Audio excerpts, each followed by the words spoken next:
Didn't make a people night, but the following weekend Alice had to stay with her mother again because she caught a stomach virus from one of her little friends at school. It was Saturday night, and I was sound asleep in my bed. It was around 2 a.m. when I heard it.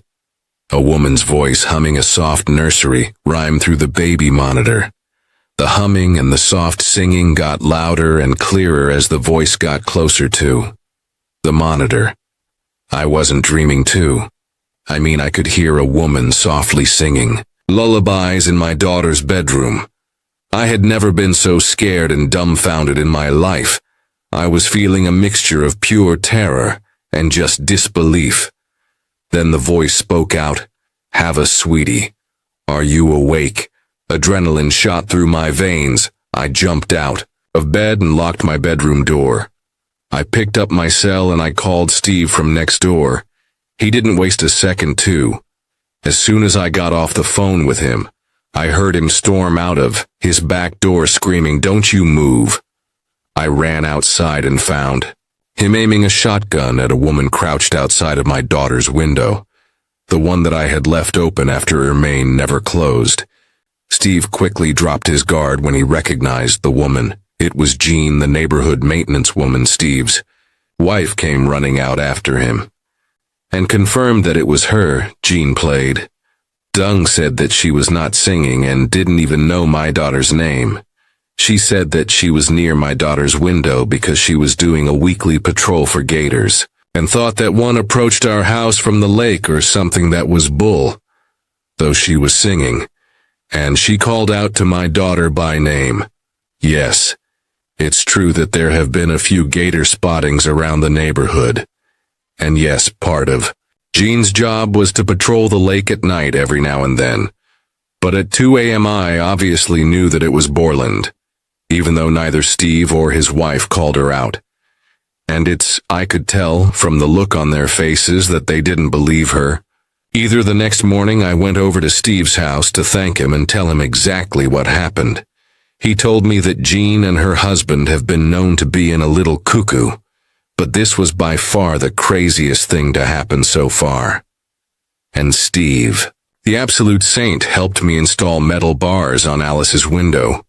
That afternoon, I live in a city located in a valley with a lot of smaller towns up the hills and mountains around.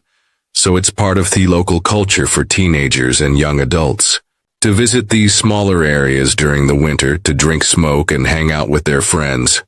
My uncle bought a house in one of these areas, so eventually I decided to get the keys and spend a weekend there with 5 of my friends. The house has 2 big bedrooms and 3 beds each and a lot of extra mattresses as well. At night, we decided at some point to go back inside and just chill and watch TV, but since the living room had no sofas yet, we brought some mattresses from the bedrooms and just used that. One of my friends, Victor, decided to go out for a smoke, and after some minutes he's someone knocking at the window just behind us. Everyone got a bit scared for a second, but just looked at the window and said things like, "Oh, it's just Victor." But since we were sitting on mattresses close to the ground, it wasn't easy to see clearly who was at the window. And since the person just stood there looking straight at one of the girls, I got up and checked.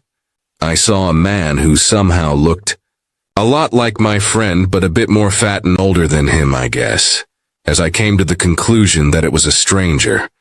I froze while looking at him, and him looking back at me when I said, "That's not Victor." Everybody else froze too and looked at me, waiting for a reaction, but all I could think was to ask what he wanted. He just stood there for a second and asked, "There's a bar nearby and we need a drummer to play with our band. Is any of your friends a drummer by any chance?" Which weirdly enough I am, but I just told him no. And after some extra long seconds looking at us, he left. My friend came back and we made fun of the situation, making jokes on how it was him messing with us. Eerie later.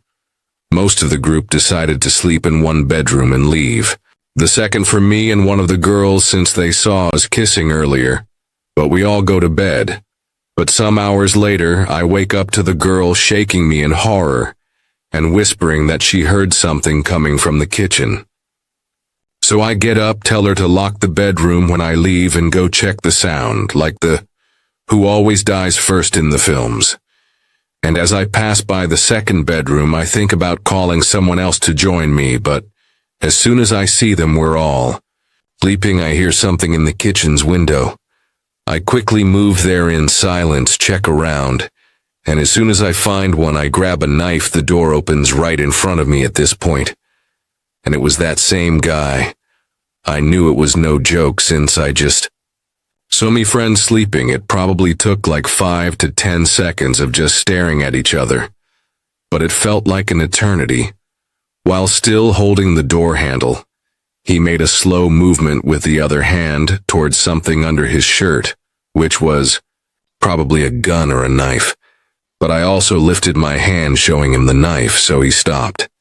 The kitchen was quite small though, so we were standing pretty close to each other. And at this point we both knew it would end bad for both of us if he tried something, so I just shook my head and said as calm as I could, "Don't," just kept staring at me a bit more, and then finally closed the door and eventually went away. I went back and told the girl that it was nothing and that we should just go back to bed. Well, I didn't sleep that night, and we left early in the morning. And I made sure to ask my uncle and cousins if they ever received weird visits there.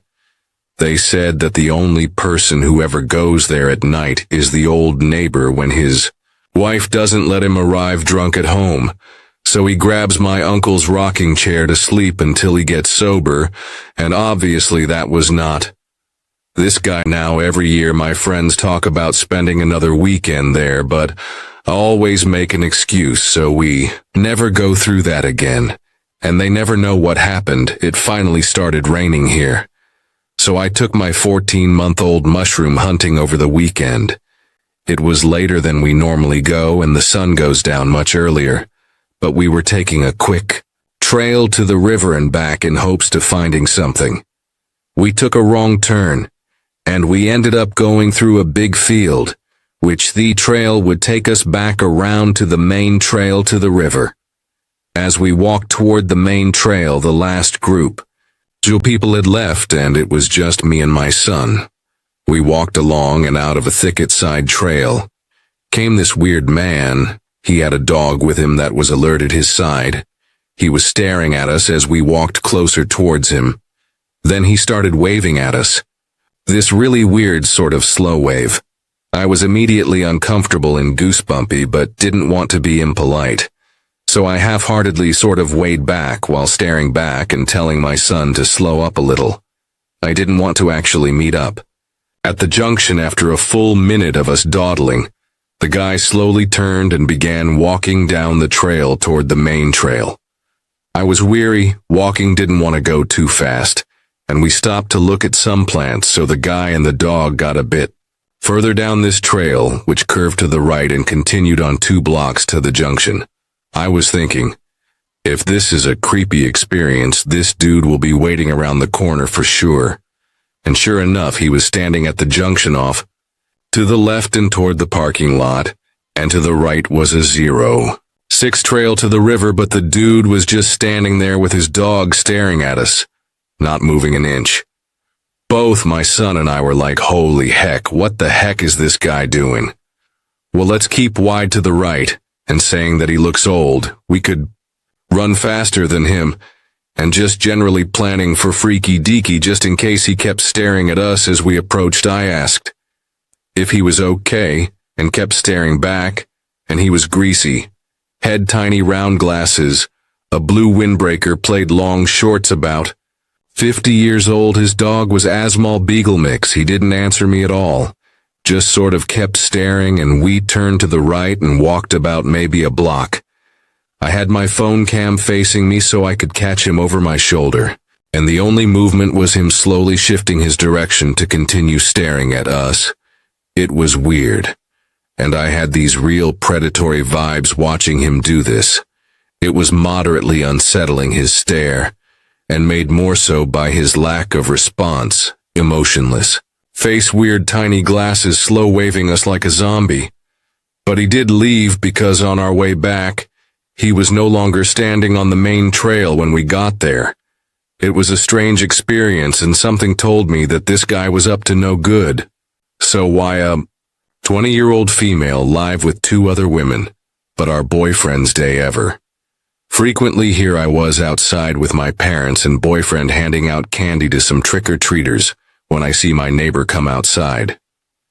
When we moved in, we quickly met. The surrounding neighbors and these two lived directly across the street. Turns out, too, that the guy was an addict, and the wife had a medical condition, so she stayed inside a lot. The husband approached me, though, and my family, and was generally pleasant to talk to before it turned incredibly uncomfortable. After about 30 minutes of speaking, he just wouldn't leave. He began to accuse me of my roommates of throwing out garbage in his garbage can or something. He then went into detail about how he had on camera, and there was a pair of underwear in the garbage bag. He described the person on these cameras, Ass Horton Stout. I'm 5'10", and you'll see why I'm saying this. He continues to goon about how his wife is mad at him because one of us did it, but he isn't mad and isn't trying to get us in trouble. And after about 15 minutes of this, his wife sends him a photo of my Facebook profile and says that this person's name was on the papers in the garbage.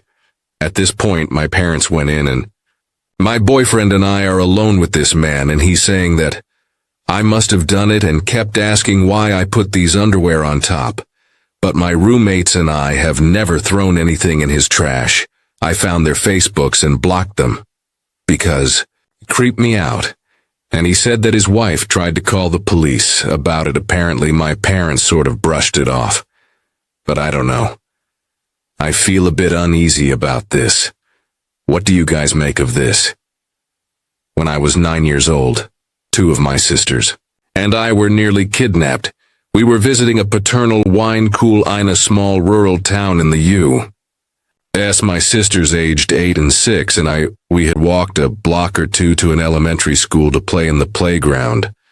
To give some context to this, was around 1979 in summer, and the playground was near the street in a parking lot for the school, so a man drove into the parking lot, got out of his car, and came up to us. I was immediately leery. He started talking to us, as far as I recall, that we were never taught stranger danger prior to this.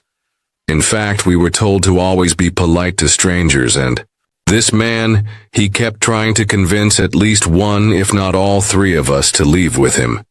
It was very clear with him that this was not happening. I was trying to find an excuse for us to head home as well, offered something to eat. I responded that my mom was making lunch. I remember him talking about either finding or playing with this dog or something. And while he talked to us, I memorized every detail that I could. I also kept telling my sisters we needed to go. They wanted to play. But finally, the fire department bell went off. They sounded it at noon every day. So I told my sisters Mum was expecting us at home at noon for lunch. I took them both by the hand, and we ran home. But before we went even a few steps, though, the man called, "If you're hungry, I can show you my hot dog," and I immediately responded, "That's okay. I think my mum is making hot dogs for lunch." I remember thinking, chew on that.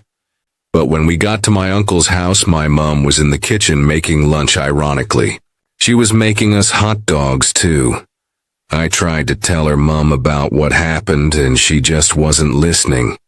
I finally said, "Mum, the man wanted to show us his hot dog." That was when she started to listen to me. I told her everything, and she called for my dad and my uncle. I was asked to retell the story, and my father then called the cops. Police officers set us all down, my uncle, parents, and all three of us girls. I told the story again. My sisters and I were asked some questions. It seemed like the two of them hadn't seen the danger. The police officers then asked me to describe the man in his car, and I was able to do so in great detail. The officers were actually surprised at how much detail I gave them. The officers told us that they were trying to find him, but pointed out that there was a large road that passed by this little town, only a few blocks further down the road. My parents hadn't considered that when allowing us to play there. We came into town from another direction when visiting. We never heard from the police about this event, and we were never allowed to go to the school playground on our own. Ever again. This happened when I was young, maybe 8 to 10 years old. I remember it perfectly, but have confirmed the details with my mother, and the memory of it sends chills down both of our spines to this day. So it was broad daylight on a Saturday, and I was in the town center with my mother. The streets were busy, and the people bustled past. We paused. At a shop front that sold ornaments, the ugly old-fashioned kind, that old grannies like a wit, often stopped to look at them and laugh at how expensive they were, wondering how that place even stayed open. I was a real chatterbox as a kid, though, and was talking animatedly to my mother about something or other facing her as I did. So like it was yesterday. I remember her smiling face and how it suddenly dropped, her jaw hung open and her eyes were as big as a dinner plate. She just stared at me silently for a few seconds and then grabbed my arm hard and pulled me away. Her fingers were digging into my arm as she dragged me into the crowd, walking as fast as she could without running. Being that kid, is squealed and loudly kept saying, "What are you doing now, Mum? You're hurting me. That hurts. Where are we going?" while trying to stop. She gritted her teeth, though, and silently dragged me for about 3 streets before stopping somewhere less busy for a second. It was only then, too, that she let go of my arm, rubbing it and looking extremely upset, looking me dead in the eye. She explained that as I was talking outside the shop, she noticed an old man stood behind me. He was dirty and disheveled, like the horror movie stereotype of a creepy old man. I had long, pretty hair as a little girl, and people stopped us all the time to remark on it, especially when I wore it loose. And this old man had very gently lifted a handful of my hair in his hand and was smelling it, tickling his nose as he did so. I was clearly so absorbed in telling my story, I hadn't even realized that I was being touched. My mother made eye contact with the man as he opened his eyes while inhaling the smell of my hair. He gave her an absolute nauseating, toothy grin, quickly dropping my hair and waving at her, wagging his fingers all cutesy-like. "Whoopsie, you caught me" was the sort of vibe that he gave, clearly knowing exactly what he did, then disappeared into the throng of the people moving past my poor mother. Immediately felt sick and just went into